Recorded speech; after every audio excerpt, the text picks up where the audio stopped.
You think you know Steve Harvey, the king of comedy, daytime TV legend, and a Hollywood powerhouse pulling in over $40 million a year. But while you've been laughing at the memes, Steve's been quietly constructing a massive, high-security fortress in Buckhead, anchored by a palatial 34,000-square-foot mega mansion that he secretly bought from Tyler Perry. But the real question is, how deep does his actual Georgia empire run? Let's get into the crazy details. Chapter 1. The Buckhead Palace purchased from Tyler Perry. Let's talk about what Steve Harvey owns in Atlanta right now, because the centerpiece of his empire is genuinely wild.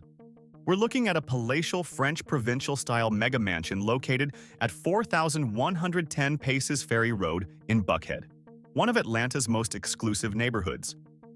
Steve and Marjorie Harvey purchased this estate in May 2020 for $15 million. And here's the kicker. It was originally built by Tyler Perry. Yeah, that Tyler Perry. He bought the raw land for $9 million in 2007, then poured millions more into custom construction before selling it in 2016 to evangelist David Turner for $17.5 million. At the time, the highest residential sale on record in metro Atlanta. By 2018, the Turner family listed the property for $25 million.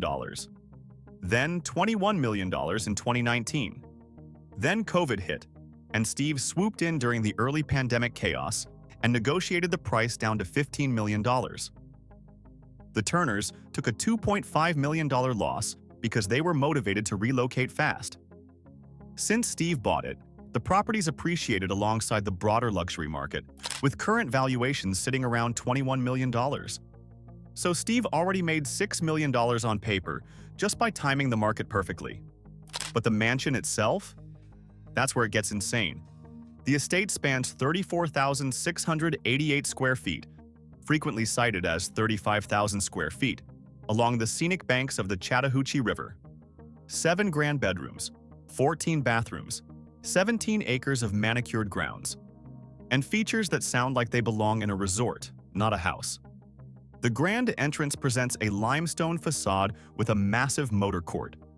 Step inside and you're hit with polished white and gray marble flooring, dual sweeping curved staircases with custom iron balustrades, and a massive crystal chandelier suspended from a soaring rotunda ceiling. The formal living room optimizes natural light through floor-to-ceiling arched windows, providing sweeping views of the manicured terraces.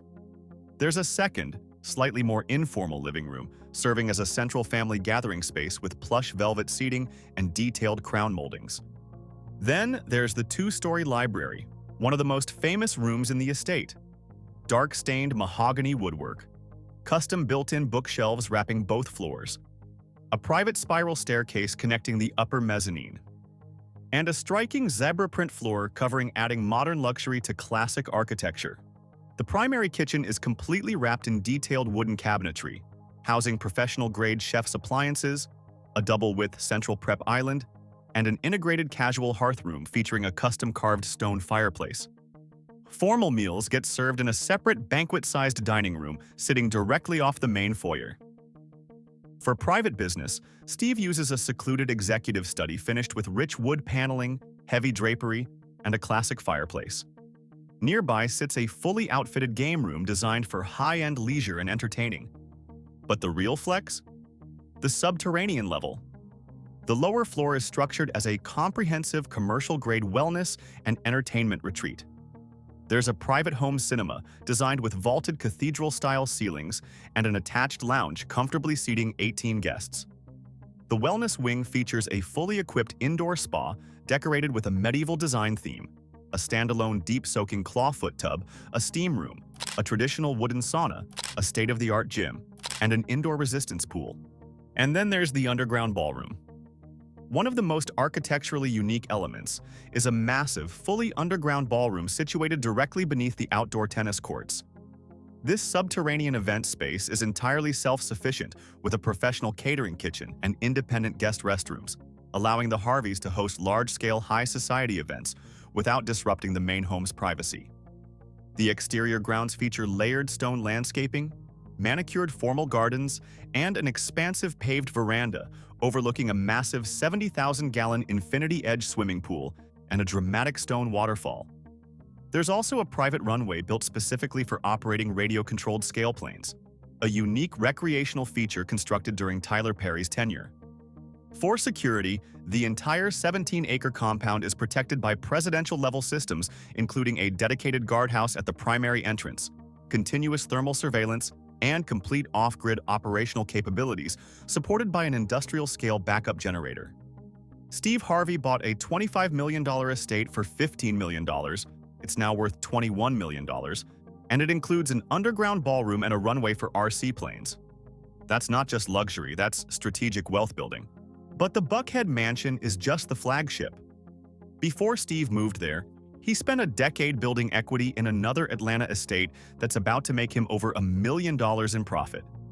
Chapter 2: The Sandy Springs Estate and the $1 million Flip. Before upgrading to his Buckhead Palace, Steve Harvey's primary Georgia residence was a European-style estate located at 1205 Sandy Springs, roughly 18 miles from his current home. Steve purchased the property in 2010 for $3.38 million. The residence spans approximately 17,700 square feet of finished living space on a gated 1.68-acre parcel. The home features a dramatic exterior entrance highlighted by a large, medieval-style turret structure setting a European tone. Inside, the main level is dominated by a double-height grand salon with soaring ceilings and enormous arched windows, offering views across the lush tree canopy toward downtown Atlanta. The kitchen features a large granite prep island, commercial-grade appliances, and an integrated sitting area centered around a cozy fireplace. The interior finishes showcase bespoke millwork, custom iron railings, and a materials palette consisting of hand-cut stone, polished hardwoods, and refined metal accents. The Sandy Springs property was highly functional during a critical growth phase of Steve's career. Filming for Family Feud occurred at a production studio in Fayetteville, about an hour south, allowing Steve to maintain stable family life in the suburbs while commuting daily. In 2024, Family Feud relocated production directly to Tyler Perry Studios in Atlanta, making the commute even easier. In January 2026, 6 years after fully relocating to the Buckhead mansion, Steve listed the Sandy Springs estate for sale with an initial asking price of $5.1 million. To adjust to shifting interest rates and luxury buyer dynamics, he executed a $350,000 price reduction in May 2026, bringing the current asking price to $4.75 million. Even with the price cut, the transaction represents a highly lucrative long-term investment. Steve bought at $3.38 million in 2010. He's selling at $4.75 million in 2026. That's a projected gross capital gain of over $1.3 million over 16 years, not counting the value he extracted from living in it rent-free that entire time. Think about that strategy for a second. Steve lived in a mansion for a decade and a half, enjoyed all the benefits of owning it, and is walking away with over $1 million in profit. That's how you build wealth through real estate. But while Steve was flipping Atlanta mansions, he was also quietly acquiring one of Georgia's most culturally significant agricultural properties, a move that would transform him from a mansion owner into a literal landowner controlling over 1,500 acres. Chapter 3: The 1,581-acre ranch that Chick-fil-A built. In May 2022, Steve and Marjorie Harvey finalized the acquisition of one of Georgia's most iconic properties, the Rock Ranch in Upson County, spanning 1,581 acres of rolling hills, pastures, and lakes about an hour south of Atlanta. The ranch was established in 1989 by Truett Cathy, the legendary founder of Chick-fil-A, who built the property as an agritourism hub designed to connect urban families with the land. For over 3 decades, the property hosted over 100,000 visitors annually for seasonal pumpkin patches, farmers markets, and educational youth programming. Following the temporary closure during COVID-19, the Harveys purchased the property directly from the Cathy family and renamed it the SMH Legacy Ranch, SMH standing for Steve and Marjorie Harvey, with the intention of expanding its historical mission under the Steve and Marjorie Harvey Foundation. The property is a fully operational agricultural ecosystem containing 9 private freshwater lakes that Steve uses for personal recreation and base fishing. Following a severe tornado that destroyed large sections of the surrounding forest, Steve launched a massive environmental restoration campaign, planting 69,000 spruce trees across the acreage. Yeah, 69,000 trees. Steve described it as a physical commitment to generational preservation, ensuring the forest would mature for future generations. That's not just philanthropy, that's legacy thinking. The SMH Legacy Ranch functions as an educational campus aimed at teaching under-resourced youth the fundamentals of agriculture, farming, and land stewardship. The curriculum integrates physical labor with classrooms focusing on entrepreneurship, innovation, and generational wealth creation. Additionally, the Harveys collaborated with Upson County officials and the Thomaston-Upson Chamber of Commerce to restore the public agritourism components of the ranch, including the local farmers market, agricultural exhibits, and holiday events. So let's recap Steve's Georgia holdings real quick. A 34,688 square foot Buckhead mansion on 17 acres purchased for $15 million, now worth $21 million. A 17,700 square foot Sandy Springs estate purchased for $3.38 million, selling for $4.75 million. And a 1,581-acre ranch with 9 lakes and 69,000 newly planted trees serving as both a philanthropic sanctuary and a generational asset. Steve Harvey doesn't just own property in Georgia. He owns enough land to qualify as a legitimate landowner, shaping the state's agricultural and educational landscape. But Georgia is just the home base. Steve's national real estate portfolio spans Chicago, Texas, and Los Angeles, and every transaction generated serious profit. Chapter 4. The national portfolio that generated millions. Before consolidating his empire in Georgia, Steve Harvey maintained a strategic national real estate footprint, acquiring and liquidating luxury properties in key entertainment hubs to align with his filming contracts. Let's start with Chicago. While filming The Steve Harvey Show, Steve occupied a 5,500 square foot luxury penthouse on the 88th floor of the Trump International Hotel and Tower. He initially leased the massive half-floor unit for $25,000 per month from a Florida-based real estate investor. He eventually purchased the condo in 2013, then listed it for sale when his production contracts shifted to the West Coast. In 2018, Steve sold the penthouse for $7.7 million, yielding a record-setting $1,400 per square foot, the highest unit rate ever recorded in the tower at that time. Think about living in a penthouse on the 88th floor overlooking downtown Chicago, then selling it for a record price per square foot. That's not just owning property, that's mastering markets. Then there's Texas. During the early years of his national mentorship programs, Steve owned a suburban ranch in Little Elm, Texas, sitting on 3.67 acres. The 6,566 square foot estate featured 5 bedrooms and 8 bathrooms and served as the early physical grounds for his annual boys mentoring retreats. In late 2020, as his real estate and philanthropic focus consolidated in Georgia, Steve sold the Texas property for just under $1.1 million. And for Los Angeles? Steve doesn't own, he leases. To support his frequent production obligations in Southern California, Steve uses a highly flexible leasing strategy rather than taking on the illiquidity of the Beverly Hills purchasing market. He currently leases a premier mansion in Los Angeles for an estimated $110,000 per month. That might sound crazy until you realize what he's avoiding. By leasing instead of buying, Steve retains tens of millions of dollars in liquid capital to deploy through his venture capital firm while still maintaining a high-end residential presence in LA. That's the difference between looking rich and being rich. Looking rich means buying a $30 million Beverly Hills mansion. Being rich means leasing for $110,000 per month and investing the $30 million into Stripe, SpaceX, and Acorns instead. Speaking of which, Steve's wealth isn't just about real estate. The money funding these properties comes from a diversified corporate and investment infrastructure that most people have no idea exists. Chapter 5. The media empire that funds the mansions. Steve Harvey's real estate portfolio is funded by one of the most diversified income streams in entertainment. He's not just a TV host getting a salary, he's a production company owner, a venture capitalist, and a direct-to-consumer brand operator. Let's start with the media side.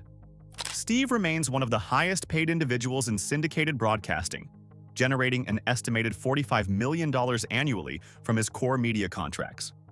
His syndicated radio program, The Steve Harvey Morning Show, reaches over 7 million weekly listeners and pays Steve a base salary of $20 million per year. His hosting duties on Family Feud yield approximately $10 million annually, roughly $50,000 to $55,000 per episode over a standard 180-episode season. Additional income streams include ABC's primetime Celebrity Family Feud, $2 million to $3 million annually, and Judge Steve Harvey, $3 million to $5 million.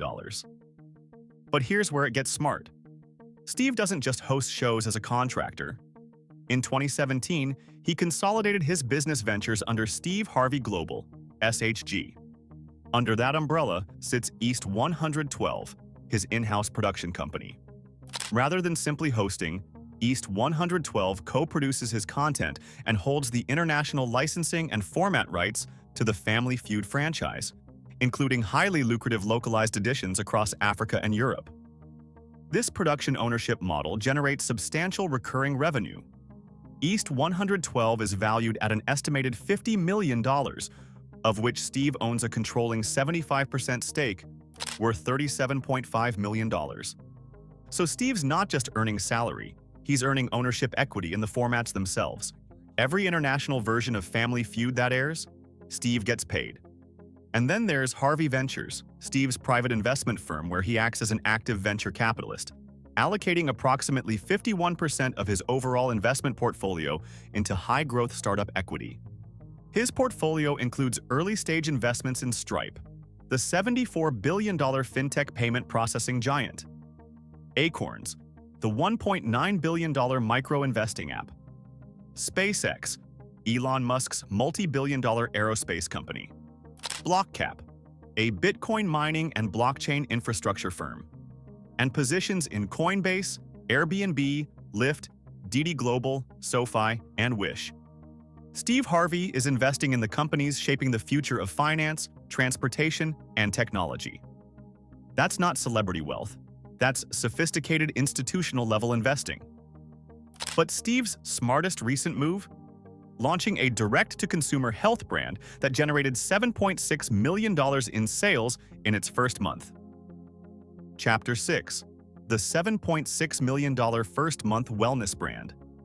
A key modern driver of Steve's wealth is his expansion into the direct-to-consumer health and wellness space with the launch of Live8U, a daily green superfood powder built around a proprietary M-Charge cellular energizer complex, designed to improve mitochondrial health and cellular energy. The brand launched with extraordinary numbers. In its very first month on the market, Live8U generated $7.6 million in total sales from over 74,000 individual orders. The average order value hit $94, driven by subscription-based purchasing models. The brand recorded an extraordinary 12% web conversion rate in its first month, vastly outperforming the standard e-commerce average of 2% to 3%. How? By leveraging Steve's massive built-in television and radio audience to drive zero-cost organic traffic directly to the online storefront. Think about that business model. Steve has 7 million radio listeners every week and millions more watching Family Feud daily. When he mentions his wellness brand on air, those listeners convert into customers at rates most e-commerce brands can't even dream of. The product line is offered in chocolate, tart cherry, and original flavors. The formula contains 30 superfoods, 9 greens, probiotics, and digestive enzymes, completely free of soy, gluten, and artificial sweeteners. Beyond wellness, Steve captures traditional retail margins through his partnership with department store chain Belk, which carries his licensed Steve Harvey suits and clothing line, a collection of structured modern men's suits, sport coats, and dresswear. He also operates the official Steve Harvey store, selling curated apparel, home goods, and inspirational items designed around his personal life philosophies. Steve Harvey built a wellness brand that did $7.6 million in sales in month 1 by using his existing media platform as free marketing. That's not just smart. That's understanding how to turn attention into revenue. But before Steve was a media mogul and venture capitalist, he was homeless. And that origin story is what drives everything he does today. Chapter 7.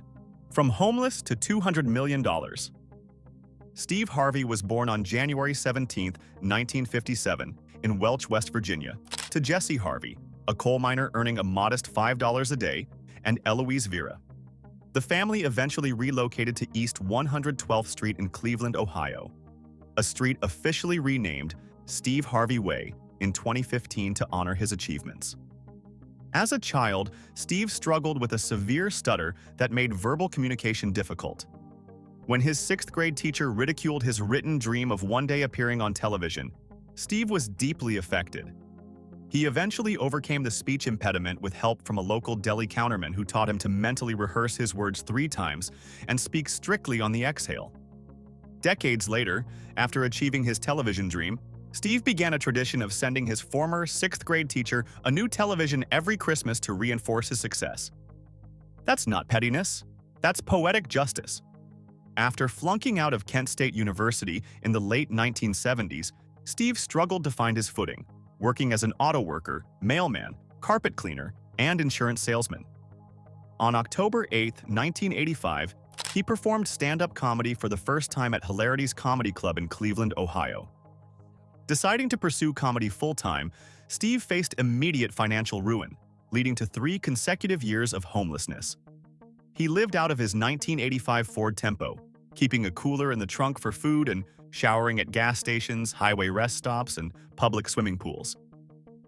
Steve has frequently cited this period of homelessness as his primary motivator, noting that the fear of returning to poverty is what drives his intense work ethic today. His breakthrough came in 1990 when he became a national finalist in the 2nd annual Johnny Walker National Comedy Search. This exposure led to his selection as host of It's Showtime at the Apollo, a position he held from 1993 to 2000. The success of Apollo launched his sitcom career, starring in ABC's Me and the Boys, 1994 to 1995, and the highly successful The Steve Harvey Show on the WB Network, 1996 to 2002. In 1997, Steve joined Cedric the Entertainer, D.L. Hewley, and Bernie Mac on the original Kings of Comedy tour. The tour grossed $19 million in 1998, becoming the highest-grossing comedy tour in history at the time, eventually grossing over $37 million nationally. Spike Lee's 2000 documentary film of the tour cemented Steve as an elite player in American entertainment. From sleeping in a Ford Tempo to owning a 34,000-square-foot mansion on 17 acres. From showering at gas stations to owning a 1,581-acre ranch with 9 private lakes. From being ridiculed for his television dream to hosting multiple syndicated shows and owning production companies. That's not just a success story. That's a testament to what relentless work ethic and strategic wealth building can accomplish. Chapter 8. The Empire That Outlasts the Spotlight. So here's what makes Steve Harvey's story so powerful. He didn't just get rich and buy mansions. He used media visibility to fund a self-reinforcing financial ecosystem where real estate, venture capital, production ownership, and direct-to-consumer brands all work together to generate wealth. A 34,688-square-foot Buckhead mansion purchased for $15 million, now worth $21 million. A Sandy Springs estate flipping for over $1 million in profit. A 1,581-acre ranch serving as both a philanthropic sanctuary and a generational asset. A Chicago penthouse sold for a record $1,400 per square foot. And a national portfolio spanning Texas and Los Angeles. Steve's current net worth sits at $200 million. He earns $45 million annually from media contracts alone, plus millions more from venture capital returns and his Elevat U Wellness brand. By refusing to rely solely on television salaries, Steve built a resilient corporate structure. His Georgia real estate strategy reflects dual focus on luxury and longevity. The Buckhead mansion provides an ultra-secure asset-appreciating personal sanctuary. The SMH Legacy Ranch functions as a permanent tax-efficient physical asset, preserving his family's legacy through community and educational programming.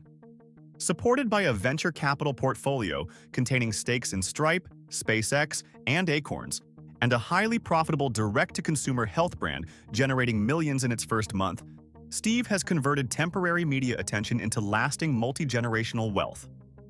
From 3 years of homelessness to a $200 million empire.